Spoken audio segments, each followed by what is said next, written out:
नमस्कार.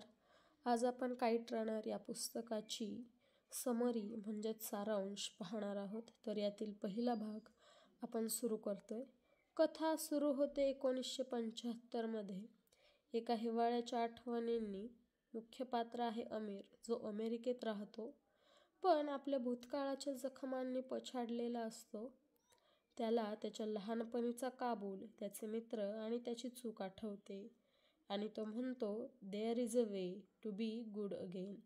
पुन्हा चांगलं होण्यासाठी एक मार्ग आहे. येथून आपली सफर सुरू होते.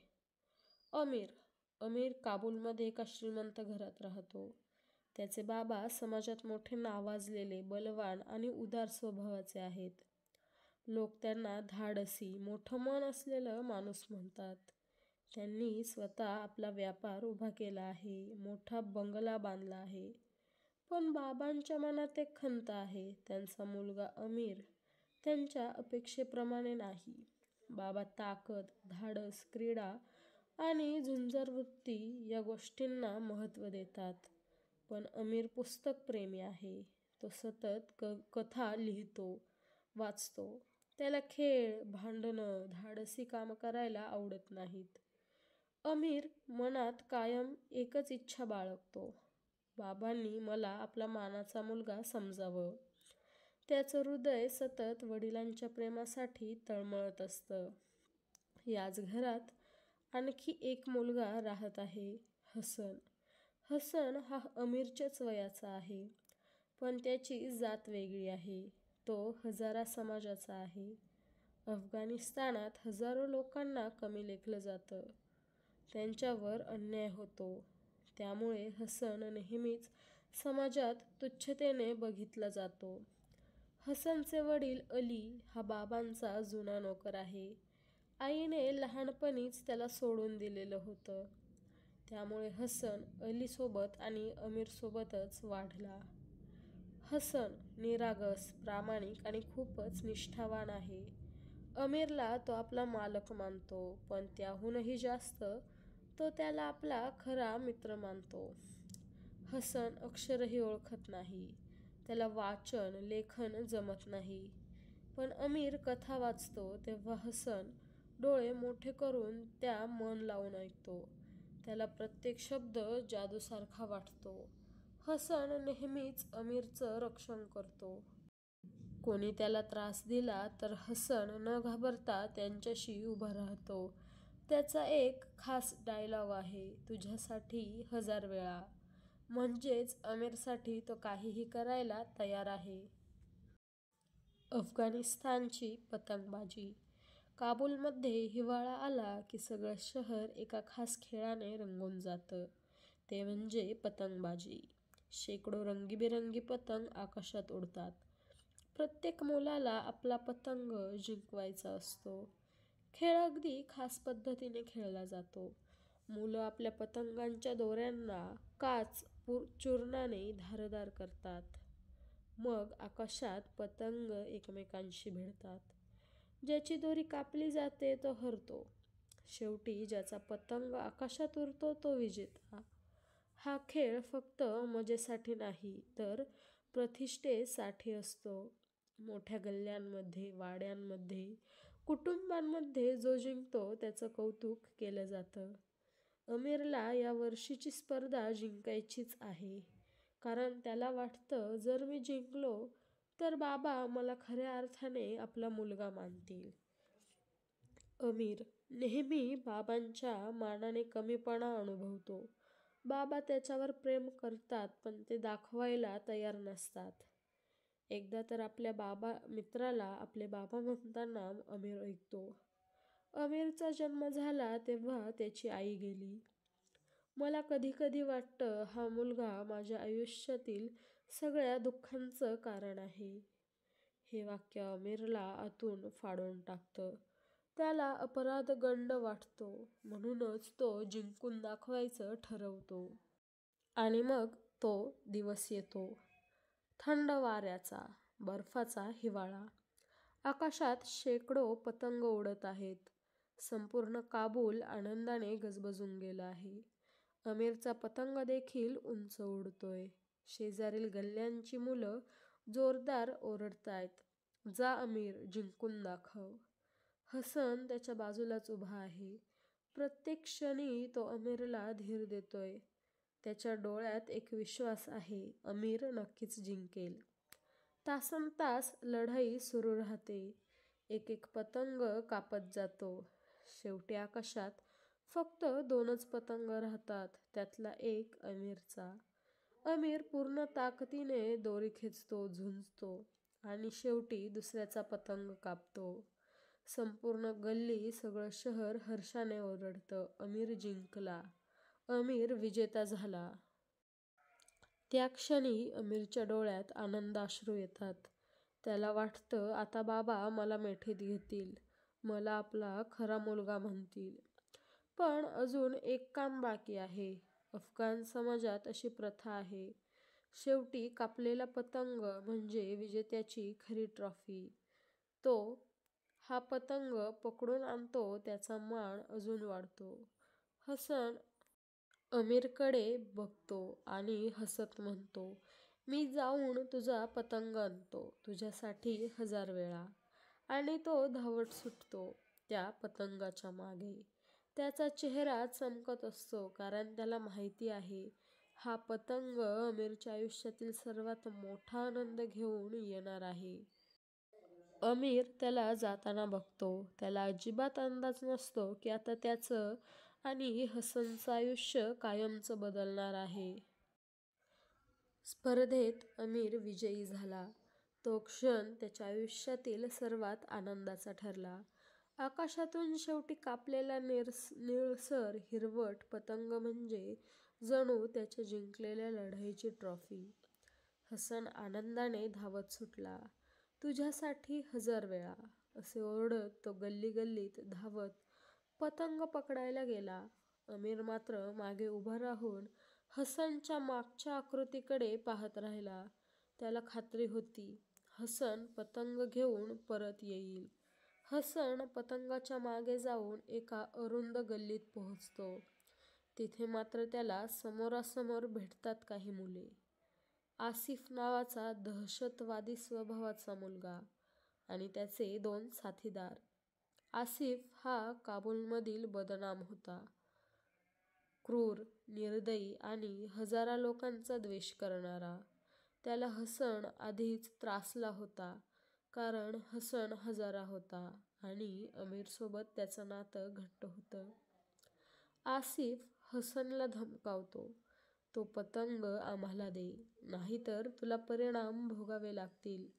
पण हसन धीराने म्हणतो, हा पतंग अमीरसाठी आहे, मी तो देणार नाही. त्याच्या डोळ्यात भीती नव्हती, तर एक प्रामाणिक निश्चय होता. हसनला पतंग आणेपर्यंत अंधार पडलेला असतो, त्यामुळे अमीर चिंतेने ग्रासून जातो. अमीर हसनचा शोध घेत पळत सुटतो, तेव्हा त्याला एक दृश्य दिसते. त्यावेळी अमीर दूरवरून हे सगळं पाहत बसतो. तो गल्लीच्या कोपऱ्यावर थांबून असतो. त्याला हसनवर अन्याय होतोय हे दिसतं. त्याच्या कानांवर पडतो हसनचा आवाज, त्याच्या प्रतिकाराची धडपड. त्या मुलांनी हसनवर अन्याय केला, त्यावर अत्याचार केले. पण अमीरकडे एक संधी असते, तो पुढे जाऊन मदत करू शकतो, हसनसाठी उभा राहू शकतो. पण त्याच्या मनात भीती दाटून येते, जर गेलो तर हे मलाही मारतील. बाबांना जर कळलं की त्याचा मुलगा पळून गेला तर ते काय म्हणतील, असे अनेक विचार अमीरच्या मनात येत राहतात. या सगळ्या विचारात अमीर मागे सरकतो. तो अंधारात दडतो आणि काहीही करत नाही व तो ते त्याच्या डोळ्यांनी बघत राहतो. त्याच्या डोळ्यांसमोर त्याचा निष्ठावान मित्र अपमान सहन करत राहतो. त्याला त्रास होतो, पण अमीर फक्त बघत राहतो. त्या क्षणी अमीरच्या मनात अपराधगंड जन्माला येतो, जो त्याला आयुष्यभर त्रास देणार असतो. हे सगळं झाल्यावर अमीर त्याच्या घरी परत येतो. काही वेळानंतर हसनही परत येतो. त्याच्या हातात तो पतंग असतो, पण त्याच्या चेहऱ्यावर वेदना कोरलेल्या असतात. त्याच्या डोळ्यात अपमानाची छाया असते. तो काहीच बोलत नाही. आमिरकडे तो बघतही नाही. फक्त तो पतंग आमिरच्या हातात देतो, जणू काही त्याचं वचन पूर्ण झालं. तुझ्यासाठी 1000 वेळा. पण यावेळेस त्या वाक्यामागे हसू नव्हतं. फक्त होती ती गडद शांतता. आमिर विजयी झाला. बाबा खूप आनंदी झाले होते. त्यांनी त्याला मिठीत घेतलं. अभिमानाने ओळख करून दिली की आमिर हा माझा मुलगा आहे. आमिरला ज्या प्रेमाची अपेक्षा होती ते शेवटी मिळालं. पण त्या आनंदामागे अपराधगंडाचं ओझं होतं. प्रत्येक वेळी जेव्हा बाबा त्याचं कौतुक करत असायचे, तेव्हा त्याला हसनचा चेहरा आठवत होता. त्याची निष्ठा, त्याचं मौन आणि आपला स्वतःचा भ्याडपणा. तो रात्री झोपायचा, पण स्वप्नात हसनचे डोळे त्याच्याकडे रोखून पाहत होते. तू मला वाचवलं नाही समीर. जणू त्याच्या आत्म्याला दररोज हेच ऐकायला लागत होतं. काळ जसजसा गेला तसतसं आमिर आणि हसनमध्ये दुरावा वाढू लागला. हसन पूर्वीसारखा हसत नव्हता, खेळत नव्हता, बागडत नव्हता. तो नेहमी आमिरजवळ असायचा, पण जणू मनाने खूप दूर गेला. आमिर मात्र या शांततेला सहन करू शकत नव्हता. त्याला वाटत होतं जर हसन नसेल तर कदाचित अपराधगंडही नाहीसा होईल. एक दिवस त्याने भयानक पाऊल उचललं. त्याने हसनवर चोरीचा खोटा आरोप केला. बाबांच्या खोलीतलं घड्याळ आणि पैसे त्याने हसनच्या पलंगाखाली ठेवले आणि बाबांना सांगितलं हसनने चोरी केली. हसनने काहीही उत्तर दिले नाही. त्याने नकारही दिला नाही. तो फक्त शांत राहिला. बाबांना खरं माहीत होतं, हसन कधीही चोरी करणार नाही. पण त्याच्या शांततेतून त्यांना काहीतरी सत्य जाणवलं. बाबा म्हणाले, आजपासून हसन आणि अली या घरात राहणार नाहीत. मी त्यांना मोकळं करतो. आणि त्या दिवशी हसन कायमचा आमिरच्या आयुष्यातून खूप लांब निघून गेला. काळ खूप पुढे जातो. 1979 मध्ये अफगाणिस्तानात मोठी उलथापालथ होते. रशियन सैन्य अफगाणिस्तानात प्रवेश करतं. युद्ध, दहशत, बॉम्बस्फोट ह्या सगळ्या गोष्टी अफगाणिस्तानात सुरू होतात.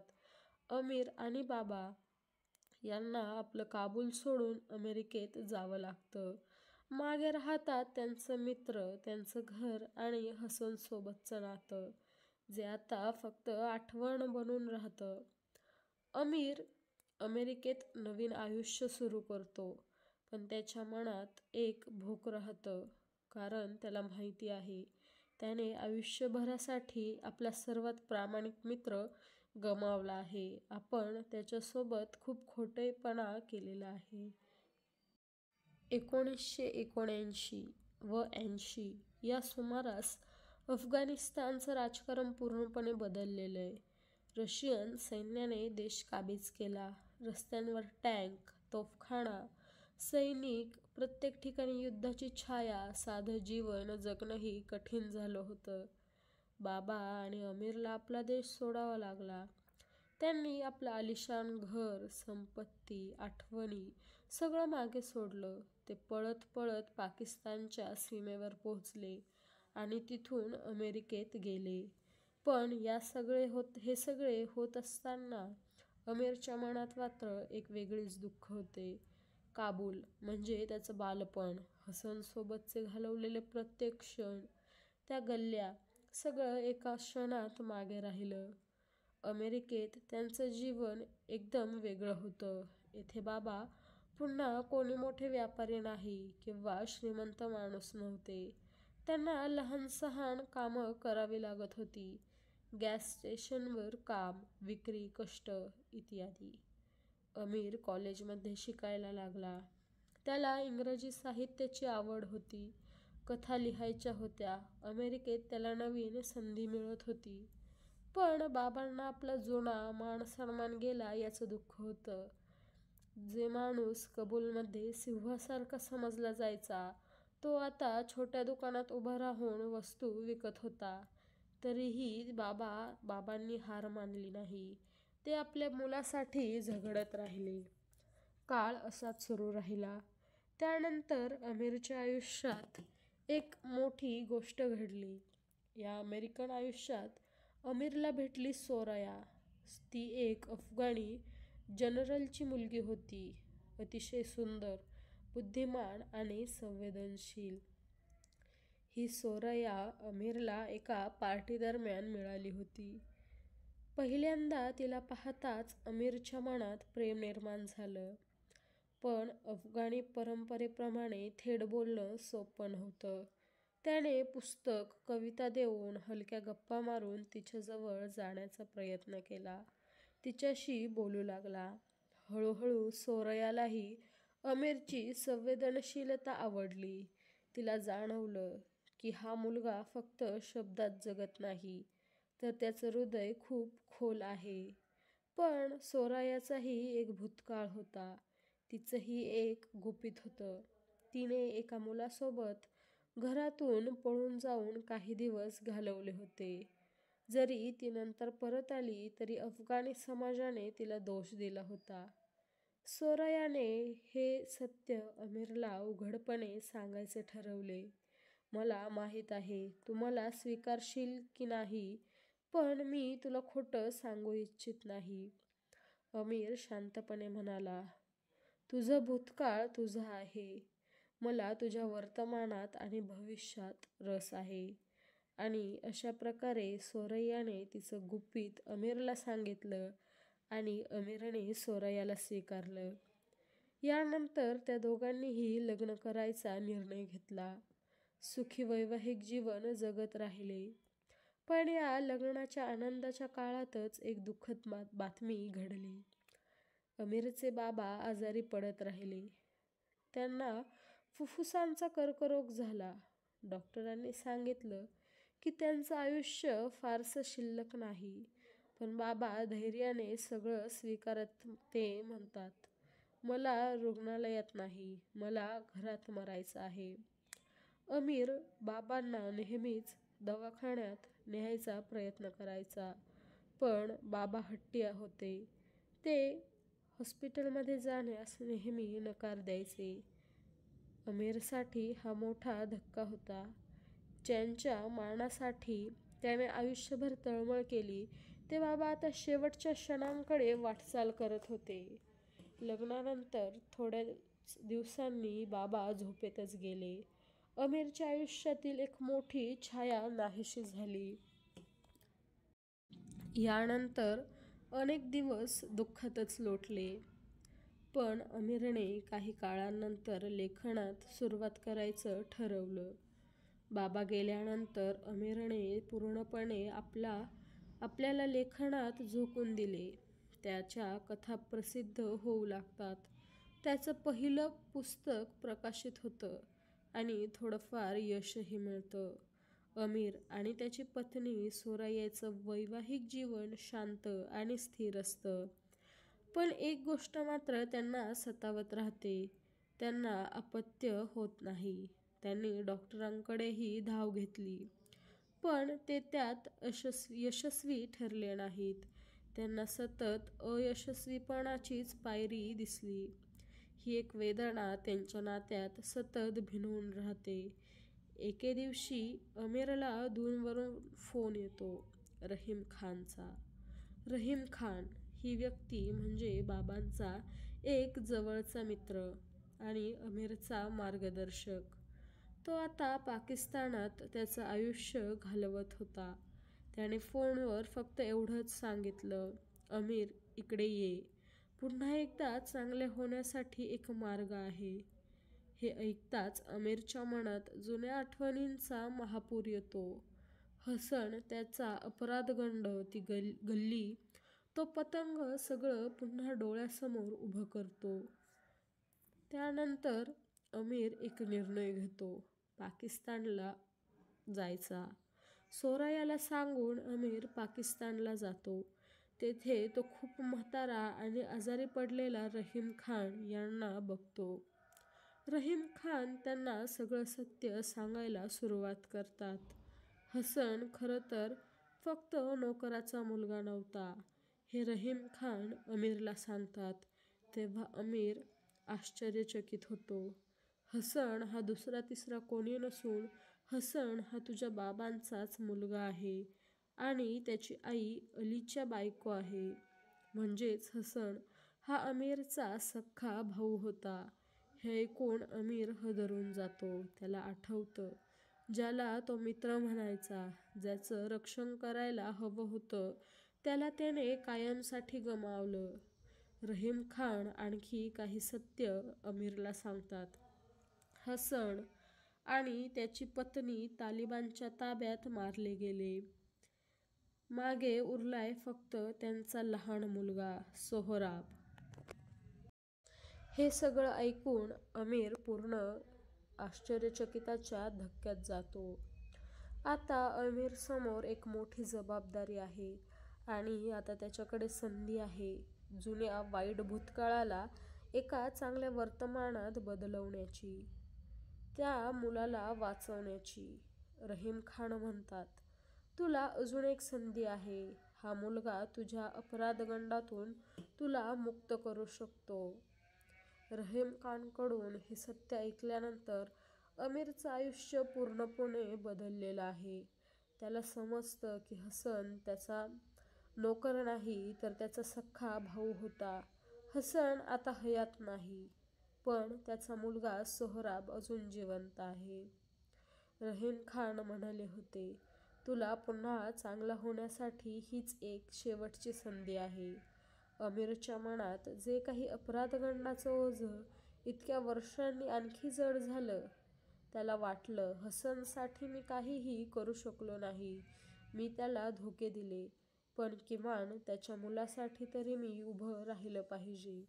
आणि म्हणूनच अमीर पुन्हा एकदा एक मोठा निर्णय घेतो. पाकिस्तानहून काबूलला जाण्याचा निर्णय. 1990च्या दशकातील अफगाणिस्तान हे अमीरच्या आठवणींपेक्षा पूर्ण वेगळं होतं. आता सर्व काही बदललेलं होतं. काबूल आता ओसाड झालं होतं. बॉम्बस्फोटांनी उद्ध्वस्त झालेलं शहर, भीतीच्या सावलीत जगणारे लोक आणि प्रत्येक गल्लीत बंदुका घेऊन फिरणारे तालिबानी. जिथं पूर्वी पतंग उडवायचे, तिथं आता मृतदेह पडलेले अमीर पाहतो. जिथं मुलं खेळायची, तिथं आता गोळ्यांचा वर्षाव होत आहे. अमीरचं मन विदीर्ण झालं. हा माझा काबूल नाही, पण त्याला इथेच सोहराबला शोधायचं आहे. अमीर आपल्या जुन्या मित्रांच्या मदतीने हसनच्या घराजवळ पोहोचतो. पण घर रिकामं असतं. शेजाऱ्यांकडून कळतं की हसन आणि त्याची पत्नी तालिबानकडून मारले गेले आणि त्यांचा मुलगा सोहराब एका अनाथाश्रमात नेला गेला आहे. अमीर तिथल्या अनाथाश्रमाचा शोध घेतो व तिथे पोचतो. तिथं परिस्थिती फार भीषण असते. मुलं उपाशी घाणीत जगणारी आणि तालिबान कधीही येऊन त्यांना घेऊन जात. अनाथाश्रमाचा प्रमुख सांगतो, सोहराब इथे होता, पण तालिबानच्या एका अधिकाऱ्याने त्याला नेलं आणि आम्ही प्रयत्न करून आम्ही त्याला थांबवू शकलो नाही. हे ऐकून अमीरच्या अंगावर मात्र काटा येतो. त्याला समजतं, सोहराब तालिबानच्या तावडीत आहे. अमीर चिंतेत पडतो, कारण त्याला सोहराबला काहीही करून तालिबानच्या कैदेतून सोडवून त्याला अमेरिकेला परत न्यायचं असतं. अमीर आपली सर्व हिंमत एकवटून त्या अधिकाऱ्याला भेटायला जायचा निर्णय घेतो. एक मोठ्या हवेलीत तो तालिबान नेता बसलेला असतो. लोक त्याला खूप घाबरतात, कारण अर्थातच तो खूप निर्दयी असतो. अमीर त्याला सांगतो, सोहराब हा मुलगा मला परत हवा आहे. तो अधिकारी सुरुवातीला हसतो आणि मग आपला चेहरा दाखवतो. अमीर त्याचा चेहरा बघून आश्चर्यचकित होतो. त्याला काही सुचेनासे होते, कारण तो मुलगा त्याच्या ओळखीचा असतो. तो दुसरा तिसरा कोणी नसून आसिफ असतो. तोच मुलगा ज्याने लहानपणी हसनचा अपमान केलेला असतो. आता तो मोठा झाला आहे, पण त्याचा क्रूरपणा अजूनही तेवढाच किंवा त्याहीपेक्षा जास्त वाढलेला होता. आसिफ अमीरला ओळखतो आणि थंडपणे म्हणतो, "नशीब बघ कसं आहे, आपण पुन्हा भेटलो. त्या दिवशी गल्लीमध्ये तू फक्त बघत होतास. आज मी तुला शिक्षा देतो." तो सोहराबला त्याच्या खोलीतून घेऊन येतो आणि तिथे शेजारी उभा करतो. तो लहान मुलगा सोहराब भीतीने गप्प उभा राहतो. आसिफ म्हणतो, "जर तुला हा मुलगा हवा असेल तर आधी मला सामोरं जावं लागेल, शेवटपर्यंत झुंज द्यावी लागेल. आणि जर तू जिंकला तर मग तू सोहराबला घेऊन जाऊ शकतोस." आणि मग सुरू होतो आमिर आणि आसिफचा भीषण सामना. आसिफ बलवान, निर्दयी. अमीर मात्र कमजोर, घाबरलेला. काही मिनिटातच अमीर रक्तबंबाळ होतो. त्याचे दात मोडतात. चेहऱ्यावर अनेक जखमा होतात. पण या सगळ्यात त्याला एक विचित्र दिलासा मिळतो. जणू इतक्या वर्षांपासून त्याला हवी असलेली शिक्षा आता त्याला मिळतीये. त्याच्या मनांवर असलेले ओझे आता कमी होते. तो स्वतःशी म्हणतो, हेच कदाचित माझं प्रायश्चित्त आहे. झुंज चालू असताना अमीर मात्र मोठ्याने हसतो. तो रक्तबंबाळ असला तरीही. झुंज चालू असतानाच सोहराब, हा हसनचा मुलगा, एक धैर्य दाखवतो. त्याच्या हातात एक स्लिंगशॉट म्हणजेच गोफण असते. अगदी हसन वापरायचा, अगदी तशीच. तो ती आसिफच्या डोळ्यात झाडतो. आसिफ किंचाळतो आणि आंधळा होतो. हाच प्रकार हसनने एकदा केला होता. जेव्हा हसनला आणि अमीरला आसिफ आणि त्याच्या 2 साथीदारांनी अडवलेलं, तेव्हा हसनने अगदी असाच पराक्रम म्हणजे स्लिंगशॉट आसिफला मारला होता. असंच त्याचा मुलगाही सोहराब करतो. हीच संधी साधून अमीर आणि सोहराब तिथून पळून जातात. या भीषण सामन्यात अमीर मात्र खूप जखमी झालेला असतो.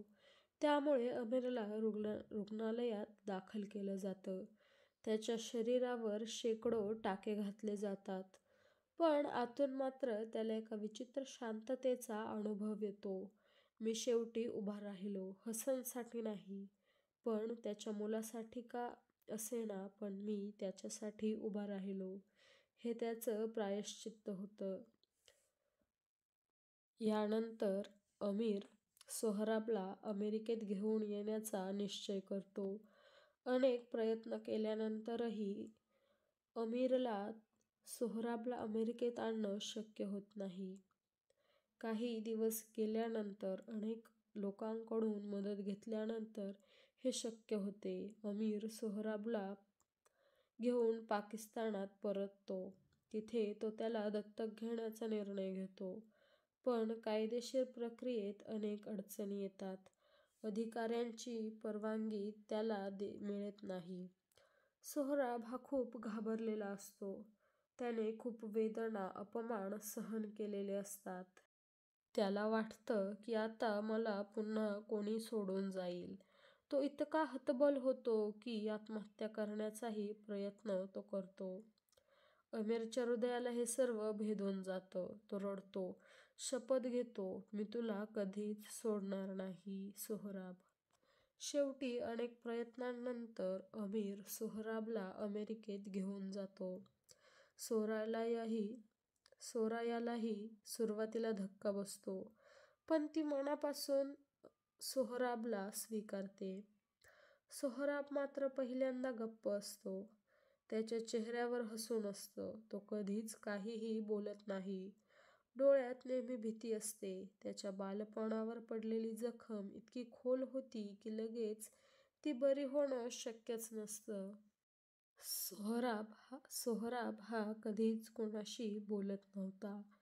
एक दिवशी अमीर सोहराबला घेऊन उद्यानात जातो.